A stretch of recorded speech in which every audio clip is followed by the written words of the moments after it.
अस्सलाम वालेकुम नाजरीन, आप देख रहे हैं पल पल न्यूज़ और मैं हूं आपके साथ नदीम अकरम। आज 21 जुलाई है और मैं लेकर हाजिर हूं मिडल ईस्ट की 11 सबसे बड़ी और अहम खबरें जो न सिर्फ सियासी महाज को हिला रही हैं बल्कि इंसानियत के ज़मीर को भी झंझोड़ रही हैं। चाहे बात हो गजा में इजरायली बर्बरियत की, सुवेदा में कबीलाई मोबिलाइजेशंस की या फिर अफगान और ईरानी हुकूमत के सख्त ऐलानों की, हर खबर में है एक नया इंकशाफ, एक नई तस्वीर। चलिए शुरू करते हैं आज की पहली बड़ी खबर से जो आप अपनी स्क्रीन पर देख रहे हैं। इंडोनेशिया में मुसाफिर जहाज में लगी भीषण आग। इंडोनेशिया के नॉर्थ सुलावेसी सूबे की समुद्री सीमाओं में उस वक्त अफरा तफरी मच गई जब एक मुसाफिर जहाज में अचानक भीषण आग लग गई।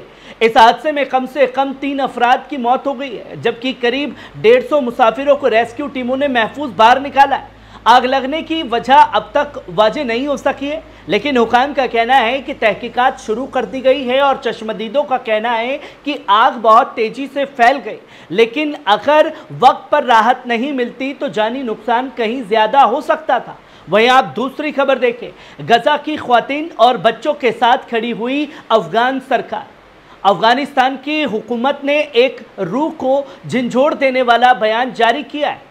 इजरायली फौज के हाथों गजा के मासूमों पर ढाए जा रहे जुल्म के बारे में बयान में साफ कहा गया है कि इजराइल जिस तरह ख्वातीन और मासूम बच्चों को भूखमरी, प्यास और दबाव का शिकार बना रहा है वो इंसानियत के तमाम उसूलों की तौहीन है।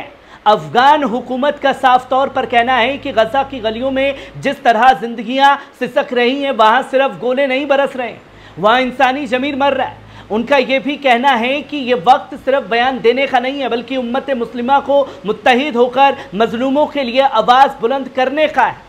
अफगानिस्तान ने पूरी दुनिया से दरख्वास्त की है कि वो इस इंसानी अलमिया को नज़रअंदाज ना करे, क्योंकि अगर आज हम खामोश रहे तो कल हमारा भी कोई बोलने वाला नहीं होगा। वहीं आप तीसरी खबर देखें, फौजी गाड़ी को बनाया गया निशाना, तमाम इजरायली सिपाही हलाक। गजा की सरजमीन से एक और बड़ी जंगजू कार्रवाई सामने आई है। एक इजरायली फौजी गाड़ी जिसमें कई सिपाही सवार थे उसे निशाना बनाकर धमाका किया गया। हमले के बाद गाड़ी पूरी तरह तबाह हो गई है और उसमें सवार तमाम इजरायली फौजी हलाक हो गए हैं। इस अम्बुश के दौरान हमास के 3 बहादुर मुजाहिदीन ने एक इजरायली सिपाही को जिंदा गिरफ्तार करने की कोशिश की, मगर कड़ी झड़प के बाद सिपाही मारा गया और 3 फिदाई शहीद हो गए। ये हमला सिर्फ एक कार्रवाई नहीं है, उस मजलूम कौम की तरफ से एक पैगाम है जो जुल्म के सामने झुकने को तैयार नहीं है। हमास ने कहा कि जंग जारी रहेगी, हर जान कुर्बान होगी, मगर इजरायली कब्जा कबूल नहीं है। अब गजा की फिजाओं में फिर वही नारा गूंज रहा है, शहादत हमारी मंजिल है, आज़ादी हमारा हक है। वहीं आप चौथी खबर देख सकते हैं, जबलिया में इजरायली फौजी लेनी शोहाम हलाक। गजा के जबलिया कैंप से सुबह एक अहम खबर सामने आई है।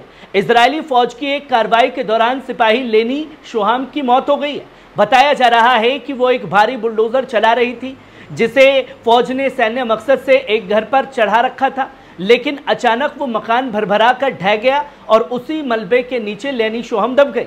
राहत टीमों ने उसे बाहर निकाला मगर तब तक उसकी मौत हो चुकी थी। ये वही बुलडोज़र है जिन्हें इजरायली फौज गजा में घरों को गिराने और ज़मीन को समतल करने के लिए इस्तेमाल कर रही है, मगर आज जुल्म की वही मशीन उसकी अपनी जान ले बैठी है। ये वाक़या बताता है कि गजा की सरजमीन अब हर जालिम के लिए एक इम्तिहान बन चुकी है और मलबा अब सिर्फ घरों पर नहीं, इजराइल के घमंड पर भी गिर रहा है।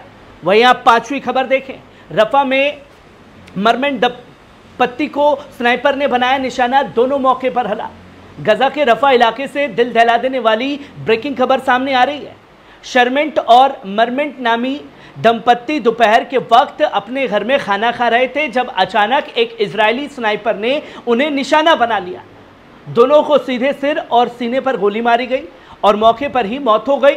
ना कोई हथियार, ना कोई जंग, बस एक मासूम लम्हा वो ज़िंदगी और सुकून के लिए था, वही लम्हा उनके लिए मौत बन गया।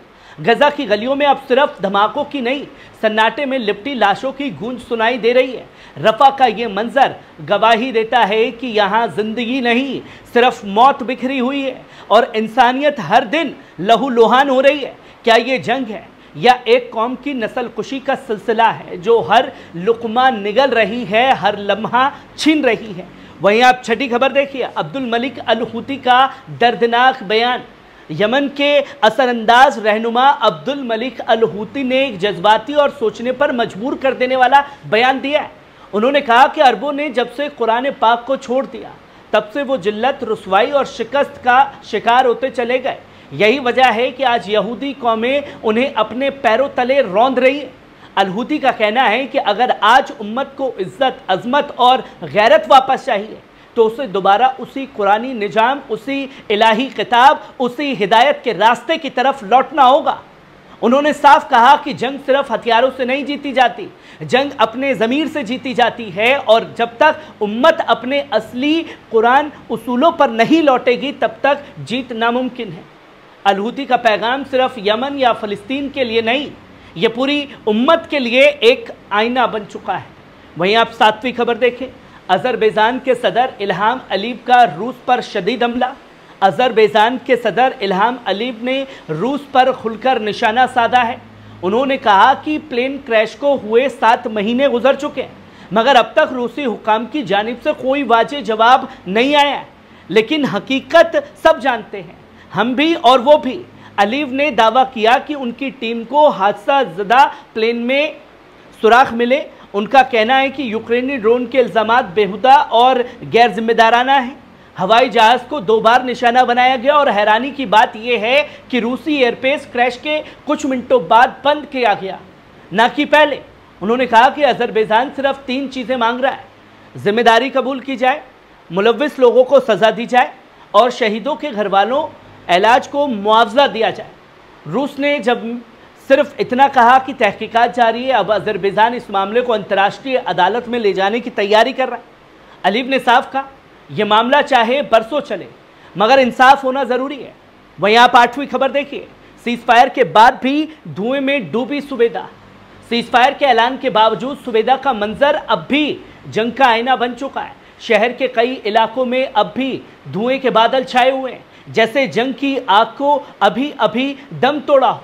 हर गली, हर मोहल्ले में ताज़ा झड़पों के निशान साफ देखे जा सकते हैं। जली हुई गाड़ियां, टूटी हुई दीवारें और फिजा में फैली खामोशी चीखें। लोगों के चेहरे पर अब भी खौफ और बेचैनी तारी है और फिजा में हर वक्त एक अजनबी सन्नाटा मंडरा रहा है। सीज़फायर ने भले ही फौजी कार्रवाई रोक दी हो, मगर सुबेदा की फिजा में जो राख और दर्द तैर रहा है वो गवाही दे रहा है कि यह सिर्फ एक जंग नहीं थी, बल्कि ज़मीर और ज़मीन का तसादुम था। अब सवाल ये है, क्या सुबेदा को सुकून मिलेगा या ये सन्नाटा सिर्फ अगली तकरार की आहट है? वहीं आप 9वीं खबर देख सकते हैं, सुबेदा के अरीका गांव के करीब कबीलाई लड़ाकों की मौजूदगी के पास इजरायली फ़िज़ाई हमला। सीरिया के सूबे सुबेदा से एक और अहम खतरनाक अपडेट सामने आई है। अरीका गांव के करीब उस वक्त अफरा तफरी मच गई जब इजराइल के एक फ़िज़ाई हमले ने कबीलाई लड़ाकों की मौजूदगी के पास एक जगह को निशाना बनाया। बताया जा रहा है कि इस जगह पर अरब और बदू कबीलों के जंगजू जमा थे, जो हालिया तकरार के बाद सुबेदा में लगातार बने हुए। हालांकि हमला सीधा उन पर नहीं हुआ, मगर नज़दीकी निशाना बनाकर एक खौफनाक पैगाम दिया गया कि इजराइल अब कबीलों की तहरीक को भी नज़रअंदाज नहीं कर रहा है। फिलहाल जान माल के नुकसान की तस्दीक नहीं हो सकी है, मगर इस हमले ने सुबेदा में जारी सीज़ फायर की नज़ाकत को और भी ज़्यादा हसास बना दिया है। क्या ये इत्तेफाक था या आने वाली बड़ी कार्रवाई की शुरुआत? सुबेदा की फ़िज़ा एक बार फिर बर्बादी और बगावत के साए में लिपटी नज़र आ रही है। वहीं आप 10वीं खबर देख सकते हैं, सीरिया और गजा में नेतन्याहू की हरकतों से व्हाइट हाउस में बेचैनी, ट्रंप भी नाराज। व्हाइट हाउस के अंदरूनी हलकों से निकलती आवाज़ें अब साफ हो रही हैं। इजरायली वजीर आज़म नेतन्याहू के रवैये से अमेरिकी इंतज़ामिया खासतौर पर डोनाल्ड ट्रंप कैंप में शदीद नाराज़गी है। एक सीनियर ओहदेदार ने कहा है कि ये शख्स तो पागल हो चुका है, हर चीज़ पर बम गिरा रहा है, ट्रंप की सारी कोशिशें ज़ाया कर रहा है। एक और अफसर के मुताबिक जब इजराइल ने गजा की एक चर्च पर शेलिंग की तो ट्रंप ने खुद फ़ोन करके नेतन्याहू से पूछा, what the fuck is going on. तीसरे अफसर ने कहा, बीबी एक ऐसे बच्चे की तरह बर्ताव कर रहा है जो किसी की बात नहीं मानता। हालांकि ट्रंप ने अभी तक नेतन्याहू पर कोई आम बयान नहीं दिया है, मगर व्हाइट हाउस के अंदर सीरियाई और गजा पॉलिसी को लेकर भारी तशवीश पाई जा रही है। अमेरिका की तरफ से कराई गई सीजफायर डील के बावजूद नेतन्याहू के बर्ताव ने हालत को फिर से उलझा दिया। और अब सवाल यह है कि ट्रंप पब्लिकली भी इस नाराजगी का इजहार करेगा या फिर यह सियासी खामोशी और बड़ा तसादुम ले लेगी। वहीं आप आखिरी और 11वीं खबर देखें, ईरानी वजीर खारजा अब्बास अरागची का यूरोपीय ताकतों पर हमला। ईरान के वजीर खारजा सैयद अब्बास अरागची ने एक सख्त और बेबाक खत यूएन सेक्रेटरी जनरल गुतेरेस को नाम भेजा है। इस खत में उन्होंने ब्रिटेन, फ्रांस और जर्मनी की जानिब से स्नैप बैक मैकेनिज्म के दुरुपयोग की कोशिश को शदीद तौर पर गैर कानूनी और गैर अखलाकी और गैर उसूली करार दिया।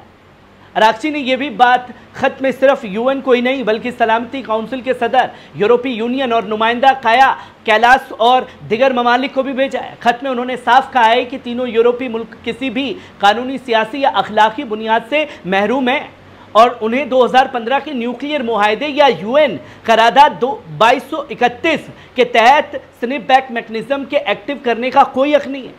अरागची का दावा है कि यही ताकतें खुद इजराइल और अमेरिका के गैर कानूनी फौजी इक़दामात की सियासी और माली हिमायत कर रही हैं और अपने वादों को निभाने में बार बार नाकाम रही हैं।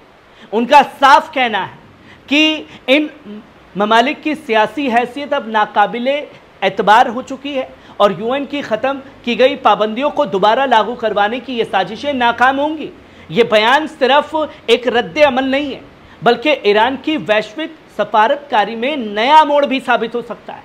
नाजरीन, ये थी आज की 11 बड़ी अहम अपडेट। आपको कैसी लगी कमेंट बॉक्स में आकर के अपनी राय ज़रूर दीजिएगा। शुक्रिया।